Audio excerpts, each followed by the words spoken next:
Okay, so thanks again for joining us to this workshop, and I'm going to briefly present myself. I did a PhD course supervision, let's say like this, between Universitat de Barcelona and Aix-en-Provence, Marseille. And then I was a postdoctoral fellow at La Sapienza in Rome and also at the École Normale Supérieure, l'École des Hautes Études en Sciences Sociales in Paris. And then I was Juan de la Cierva in La Pompeu Fabra. I got another postdoctoral fellowship in Cayo 11. I also got Marie Curie there, but I didn't accept it because I was already appointed as a Ramon y Cajal. So then I came back as a Ramon y Cajal in Barcelona. Then I was doing a visiting scholarship at the Oxford Internet Institute because I was trying to fill those gaps that I had in my own expertise. And this is related to my ERC project. Maybe if you have interdisciplinary research, you may think what is missing in your own training or in your own background. And then I got the ERC, and then I applied for an ICREA full professorship, and I obtained this full professorship in 2021. So as I said at the very beginning, I'm going to focus my presentation on the interview, and Marta was already mentioning some tips for the interview.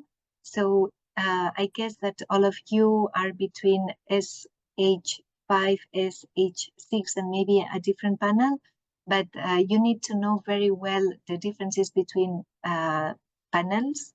So there are lots of information about them.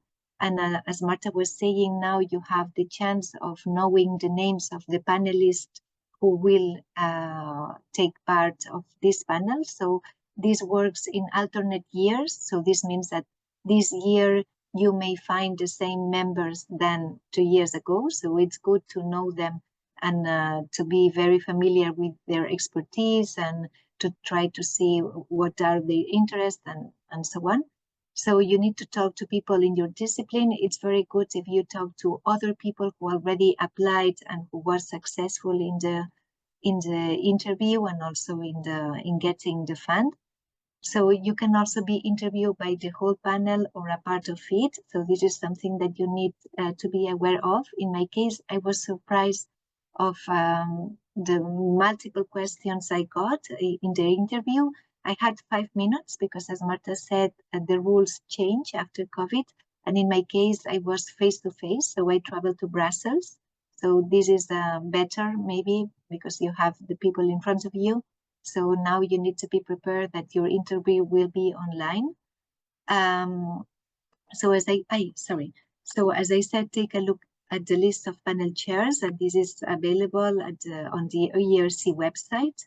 And of course, when you address their questions, so you need to be polite and differential to the panel members, but also you need to sound convincing. So it's not very good if you give the impression that you have some doubts or that you give, or you can tell them, oh, you are right, but no, you need to express that you always have a solution for their questions or for the doubts, because they will look for the weakness of your project. So you need to give an impression that you are very sure about what you are doing, but of course avoid to sound arrogant. So for the interview, and I will show you very quickly the presentation I prepared, I would suggest to make an easy and clear presentation, because you need to take into account that not everyone in the panel is an expert in your field. The opening minute, I would say, that is key, and this is why I'm proposing to start with a hook and then go into the detail, because if you start with a slide that can draw their attention, so this is very good, because you need the excitement, no? You need to transmit your excitement. So the presentation needs to be both general and specific, and you can use the slides to highlight the exciting potential of the research and to explain why this research is very relevant. Of course, don't forget very important issues such as the research question or the methodology or even the team. And you need to look excited but respect the time. As Marta said before, she had 3 minutes. In my case, I had 5 minutes because I was in Brussels. That was just before COVID. So I could have the chance of presenting face to face. And then I also had backup slides that I could use them in the responses to the questions that they were asking me. So as Marta also was mentioning, I also had a very large list of potential questions, more than 100 questions that I gathered between the different mock interviews that I did with colleagues, both experts and colleagues with general areas of research. And sometimes those colleagues with general areas of research or who are not experts in your field, you will get from them the best questions, because you need to be aware again that the panel members they belong to different disciplines. So I would say that the tougher the mock panel experience is, the more useful will be for you. So as many questions as you can gather, the best as possible. In my case, just to let you know, as I said, I received many questions, and all of them, I already prepared them. Only one that I missed, and I replied to this person. He was a physicist who was asking me questions related to data, and that was the only question that I didn't prepare, but the others I already had. So now very quickly, this is the first slide. This was the first slide of my presentation. This was the hook I was mentioning before.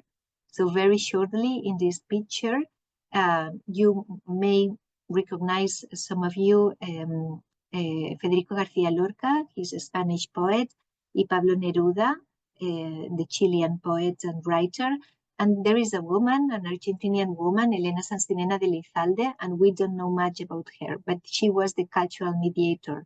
So she was the person who succeeded to meet Pablo Neruda and Federico García Lorca in Buenos Aires in 1934.